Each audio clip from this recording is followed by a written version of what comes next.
मैले हिजो तिमीहरूलाई पढेर आउनु भनेको थिएँ। अब म सोध्छु, ल तँ उठ त। ल भन्, यदि राम माथि बादलमा गएर अड्क्यो भने त्यो कसरी तल झर्छ? प्यारासुटको प्रयोग गरेर सर। तेरो बाउले दिन्छ त्यसलाई प्यारासुट? तेरो बाउले चाहिँ त्यसलाई बादलमा अड्काउँछ? चुप लाग। अब भन्, मान्छेको एउटा हातमा कतिवटा अम्ला हुन्छ? सर 6वटा। तैँले फेरि कट्टुभित्र हात हालिस् होइन? ए सरी सर। ल ल अब भन्, नेपालीहरू किन बहादुर हुन्छन्? किन हुनु नि सर? राम बहादुर, श्याम बहादुर जस्तो नाम राखेपछि जो पनि बहादुर भइहाल्छ नि। चुप लाग। अब भन् कि यो संसारको सबैभन्दा मूर्ख मान्छे को हुनु नि? तपाईँ नि। के रे? म कसरी मूर्ख भएँ? कसरी हुनु नि? जहिले आफूलाई आउने क्वेसन सोधेपछि मूर्ख हुँदैन त? त सरलाई मूर्ख भन्छस्? बाहिर जा। ए सरी सर। के को सरी? एउटा गीत गा अनि मात्र छोडिदिन्छु। सर गीत चाहिँ होइन, ऱ्याप हान्छु ल। ल ल हान। Okay music. ओइ बुढो सुन, ओइ माछा सुन, तैँले हामी विद्यार्थीलाई अति धेरै कुटिस। हामीले क्वेसन सोद्धाखेरि केही नभनी उठिस। हामी तेरो चेला होइन भनेको हामीलाई दाजै, नत्र तेरो छोरीलाई भगाइदिन्छु आजै। क्वेसन पनि गाह्रो दिन्छस्, केही आउँदैन हामीलाई। तेरो म्यामको चक्कर चल्या भनिदिन्छु म सबलाई। होमवर्क पनि धेरै दिन्छस्, गर्ने नआउनी। तैँले सायद बाँच्न पाउँदैन सरको जुनी। एक्जाम आउन लाग्यो भने कराई गर्छस्। यस्तै पारा देखाइस् भने त एक दिन मेरै हातबाट मर्छस्। अति भयो अत्याचार हामीलाई मुक्त गर्दै, अर्को वर्ष यो स्कुलबाट अर्कै स्कुलमा सर्दै। एक्जाम अघि क्वेसनहरू राम्रैसँग सोध्ने हो, एसी पछि सब मिलेर तँलाई भक्कु गोद्ने हो। सिधै सर ऱ्याप। तँलाई त ए होइन नि सर, गीत पो गाएको त नि।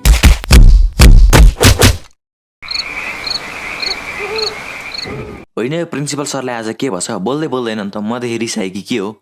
सर के भयो? हामीलाई मिटिङमा त बोलाउनु भयो, तर तपाईँ केही बोल्नुहुन्न त। म हेरिरहेको छु कि तपाईँको छोरो तपाईँको अगाडि नहल्लिकन कति बेरसम्म बस्न सक्छ। हुन त चाकचिला राख्छु सर, तर केही छैन, यत्तिकै बस्छु। किन र सर? यसले केही नराम्रो काम गर्यो के हो? के गरेन चाहिँ भन्नु न। अस्ति म क्लासको बिचमा टोइलेट जाँदा मेरो मोबाइल क्लासमै छुटेछ। तपाईँको छोराले मेरो मोबाइलबाट प्रिया म्यामलाई आई लभ यु लेखेर पठाइदिएछ। त्यसपछि त प्रिया म्यामको छेउमा नि जान सकेको छैन म। सर अनि तपाईँ पढाउँदाखेरि जहिले प्रियाको एक्जाम्पल दिनुहुन्छ अनि प्रिया म्यामलाई मन पराउनुहुन्छ होला भन्ठाने नि त। प्रिया मेरो छोरीको पनि नाम हो। ए त्यसो भए त मैले पो मेसेज हान्नु पर्ने रहेछ है। अब 1-2टा गल्ती गरिहालेछ सर, माफ गरिदिनु न यसलाई है। 1-2टा गल्ती गराए भए ल ठिकै छ नि त भनेर माफ गरिदिन्थेँ। 100-200 वटा गरेछ, कसरी माफ गरिदिनु? त्यस्तो गरेर सर? त्यस्तो होइन, कस्तो कस्तो गरिसक्यो। अस्ति टोइलेटको भित्तामा गएर लेख्दैछ तपाईँको हातमा आरबी सरको मुख छ। त्यसपछि त सब बच्चाहरूले मैले त आरबी सरको मुखबाट मुतेको भनेर हल्ला फैलाए। त्यो दिन मेरो कम्ता बेइज्जत भएको थियो। बल्ल बल्ल जिब्रोले चाटेर मेट्यायो मैले। फेरि लेख्ने कस्तो नुनिलो इङ्कले लेखेछ भने नि जिब्रै पोलो। मुतमा एसिड हुन्छ नि त सर। के रे? सर अनि तपाईँलाई यसले नै लेखायो भन्ने चाहिँ कसरी थाहा भयो नि? म पाइला हेरेर भन्न सक्छु कि त्यो बाघ हो कि बिरालो।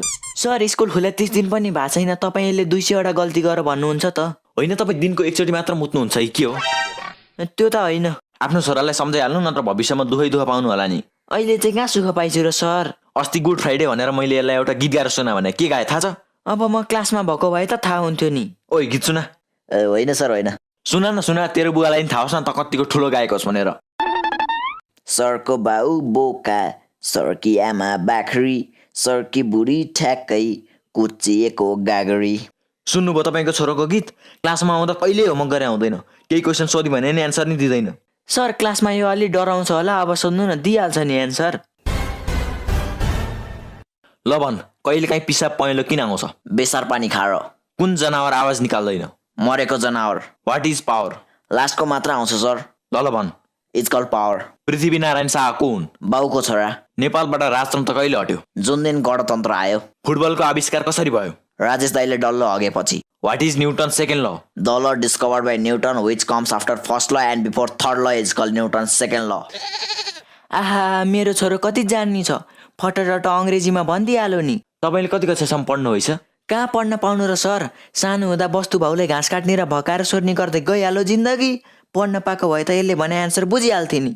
बुझ्ने मात्र होइन, तपाईँले यसलाई झापड पनि हान्नुहुन्थ्यो। मतलब? केही होइन, अब भन्नु कि यसले घरमा कतिको पढ्छ? पढ्न त धेरै पढ्छ सर। मैले एउटा मोबाइल किनेर ल्याइदिन्छु, जहिले त्यसैमा पढिरहन्छ। खाली अम्लाले सारिरहन्छ अनि त्यो मकै भुटे जस्तो आवाज पनि आउँछ पुटिङ पुटिङ गर्दै। आफूले हेर्न खोज्यो भने सबै अङ्ग्रेजीमा लेखा हुन्छ, केही बुझ्दिनँ, के गर्नु? अरे यसले फेसबुक हेरे फेसबुक। यो पनि अनेक बुक हेर्छ है सर। जे होस् धेरै प्रगति गर्छ जिन्दगीमा।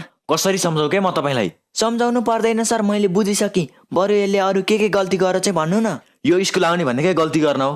कहिले अगाडि बेन्चमा बस्ने केटीको सर्टमा केरिदिन्छ, कहिले पढाइरहेको बेला मलाई कागजको डल्लो पारेर हान्छ। अनि यसको ह्यान्डराइटिङ यस्तो खतम छ नि, चाइनिज बुक र यसको कपीमा फरक छुट्याउनै गाह्रो हुन्छ। यो कहिले होमवर्क गरेर आउँदैन। होमवर्क डे सब्जेक्ट सुरु हुनुभन्दा 1 पिरियड अगाडिको सब्जेक्टमा साथीको कपी माग्छ अनि लास्ट बेन्चको कुनामा बसेर लुकी होमवर्क गर्छ। हे तर सर तपाईँलाई कसरी थाहा भयो? यसको क्लासको टपर अनि मेरो बेस्ट स्टुडेन्ट अशोक भट्टले भने। कसोके साला आरबी मास्टरको फाल्तु कुकुर, तँलाई त म भोलि क्लासमा हेर्छु। तेरो नाकको चुच्चो भत्काउन सकिनँ भने मेरो नाम पनि विवेक होइन। हेर्नु, मलाई त लाग्छ कि यसको मूत्र थैली नै छैन। किन र सर? पिरियडै पछि टोइलेट जानुपर्छ यसलाई। टिचरले क्लासमा पढाइरहेका हुन्छन् अनि केही क्वेसन सोध भनेर भन्यो भने यसको क्वेसन सधैँ एउटै, माई गो टु टोइलेट मात्र हुन्छ। अनि यो ब्रेक टाइमभरि बास्केटबल र फुटबल खेलेर बस्छ अनि ब्रेक सकेपछि चाहिँ खाजा खान जान्छ। हरेक क्लासमा 10-15 मिनट ढिला त हुन्छ नै हुन्छ। घर त पुग्न दिएन, तँलाई मैले जाने छ। यो जहिले झ्यालपट्टिको साइडमा बस्छ अनि बाहिर रोडमा हिँड्ने केटीहरूलाई जिस्काउँछ। सर अनि झ्यालमा पर्दा राखिदिनु पर्छ नि त। राख्दै हो, तर हिजो भर्खर राखे नयाँ पर्दालाई नि सिँगानो जुत्ता पुछेर भोलिपल्ट हेर्न नहुने पार्छन् अनि के गर्नु त?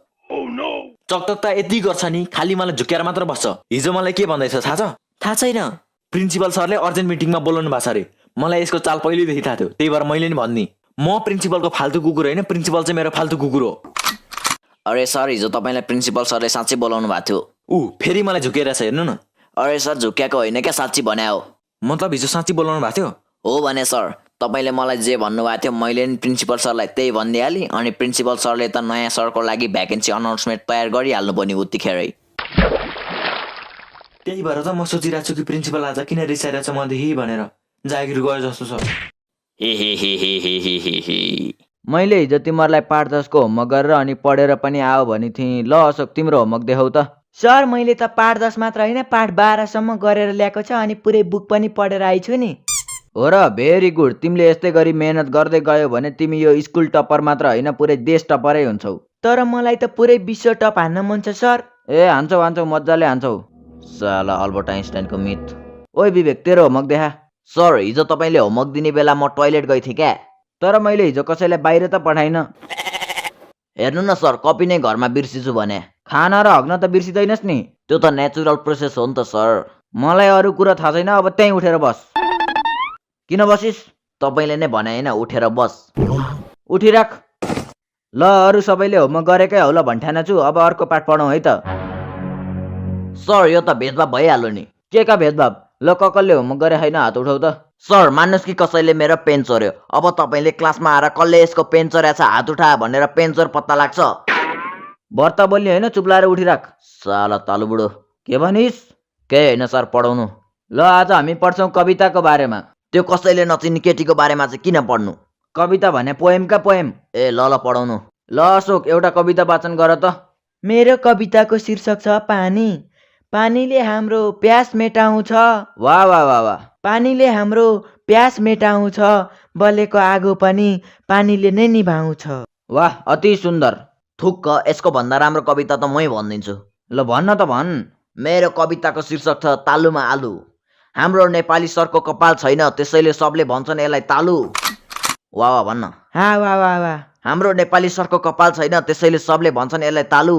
त्यो तालुमा ढुङ्गा हान्यो भने निस्किन्छ त्यो भन्दा नि ठुलो आलु। पख, तँलाई त म प्रिन्सिपललाई नभनी कहाँ छोड्छु र? किन र सर, मैले त्यस्तो खतरा कविता भनिर? अरे हो, आफूलाई लक्ष्मी प्रसाद सम्झिने लोहादे प्रसाद। राइमिङ मात्र मिलाएर कोही कवि बन्दैन, बुझिस्? बुझी। भोलि तिमीहरूको प्र्याक्टिकल मार्क्स दिइन्छ।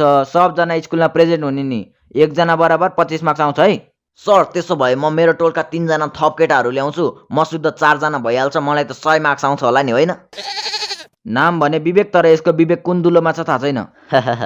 ल, अब म तिमीहरूलाई शब्द अर्थ सोध्छु है त। ल अशोक, भन त। सर, उठौँ। पर्दैन बाबु, पर्दैन। तिम्रो खुट्टा दुख्ला, फेरि पढ्ने मान्छे जात दिने बेला केही भइहाल्यो भने त हाम्रो त नाकै काटिन्छ नि। बसेरै भन्दा हुन्छ। हस् सर, हस्। ल, म शब्द भन्छु, तिमी अर्थ भन है। नित्यकर्म, दिनदिनै गरिने काम, अविस्मरणीय, बिर्सन नमिल्ने, संकीर्णता, साँघुरो विचार। ल भयो, तिमीलाई सब आउँदो रहेछ। घोकन्ते साला। ल विवेक, अब तेरो पालो। सर, क्लासमा अरू विद्यार्थी नि छन् त, मलाई मात्र किन सोधे? मेरो इच्छा। त्यसो भए म पनि एन्सर दिन्न, मेरो इच्छा। चुप लाग। ल, तँलाई म वाक्य बनाउ सोध्छु है त। बहिष्कारको वाक्य बना त। ल, मलाई बहिष्कार शब्द धेरै मनपर्छ। अर्थ खोल्ने गरी बना न। मलाई बहिष्कारको अर्थ खोल्ने वाक्य धेरै मनपर्छ। केही अर्थ लाग्ने गरी चाहिँ बना भने क्या? बहिष्कारको अर्थ लाग्ने वाक्य बनाउन धेरै सजिलो छ। सजिलो भयो बना न त। तपाईँ कस्तो आलु जस्तो मास्टर भने 3टा वाक्य त बनाइसकि त। अब के वाक्य नै वाक्यले निबन्ध नै लेखाउने विचार छ कि के हो? चुप्लक फटा। अनि आज क्लासमा एउटी केटी पनि देख्दिन त। ऐना ल्याइदिउँ त? सर सबै केटीहरू डान्स प्र्याक्टिस गर्न गइछन्। त्यही भएर त यो केटीहरूको ठाउँमा बसेर छ त। अनि ऊ त्यो चाहिँ किन घोप्ट्या नि? सर त्यसको पेट दुखी छ अरे क्या? बमिट त आएको छैन नि। अरे सर ब्याउनी लक्षण हो र बमिट आउनलाई। सर तपाईँ यसलाई सोध्दै हुनुहुन्थ्यो त? ए हो है, धन्यवाद बाबु सम्झाएकोमा। पोख्न तँलाई त मैले जानेछ। ल विवेक भन् त, राम्रोको पर्यायवाची शब्द के हो? राम्रोको पर्यायवाची आची होइन पर्यायवाची। त्यही क्या, राम्रोको पर्यायवाची नराम्रो। थुक्क तेरो बुद्धि। यस्तै पारा हो भने तैँले यो परीक्षा पास गर्नै सक्दैनस्। किन नसक्नु नि? चिट्नै चिटको कागज कट्टुभित्र कोचेर लगेपछि लोकसेवा त पास गरिदिन्छु म। त्यही भएर त म सोध्छु नि, एक्जामको बेला चाहिँ तेरो प्यान्ट किन फुल्छ भनेर। द्याट्स माई ट्यालेन्ट नि त सर। चुप्लाक गदा, अशोकबाट केही सिक क्या? अहिलेसम्म फर्स्टबाट सेकेन्ड हुन जाने होइन यसले। यो मिसको छोरो हो नि त सर। मिसको छोरो भए चाहिँ फर्स्ट हुन पाइँदैन? पाइन्छ सर। एक्जामको अघिल्लो दिन यसकै घरमा क्वेसन आइपुगिहाल्छ अनि फर्स्ट नहुने त कुरै आउँदैन नि। हे सर यसको फाल्तु कुरा छोडिदिनु। बरु आज चाहिँ अलि धेरै होमवर्क दिनु है। हिजोको त 1 घन्टामै सिद्धिहाल्यो, धेरै गर्नै पाइनँ भने। हुन्छ बाबु हुन्छ। सर मलाई चाहिँ होमवर्क नदिनु है। स्कुलै आउन छोड्दैन, होमवर्क त पाउँदैनस् नि। बाउले मार्छन् अनि के गर्नु त? तँलाई त मैले रेस्ट टिकट गर्न मिल्ने भए अहिले गरिदिइहाल्थेँ। सक्दैनस् तालु बुढो, सक्दैनस्। तँलाई यो स्कुलमा जागिर दिलाउने त मै हो। सर जस्तो मान्छेलाई त भन्छस्? जस्तो आउँछ त्यस्तै फर्काउने बानी छ नि त मेरो। पक, आज म तेरै घरमा गएर तेरो बाउले तेरो बानीको बारेमा भनिदिन्छु। मसँग नि तँ अस्ति चोकमा बसेर चुरोट तान्दै गएर फोटो छ। तेरो बुढीलाई पठाइदिउँ कि के हो? ए बाबु त्यस्तो नगर न, तिमी त यो स्कुलको राम्रो विद्यार्थी हो नि। हे सर यो कुरा चाहिँ पछि गर्नु है, मलाई चाहिँ होमवर्क दिइहाल्नु न। साला पढन्तेको बान पहिला तँलाई ठिक पार्छु, पोख्न। ए होइन होइन होइन। ल अया आथा। साँच्चै मैले त चुरोटै तान्ने गरे होइन त।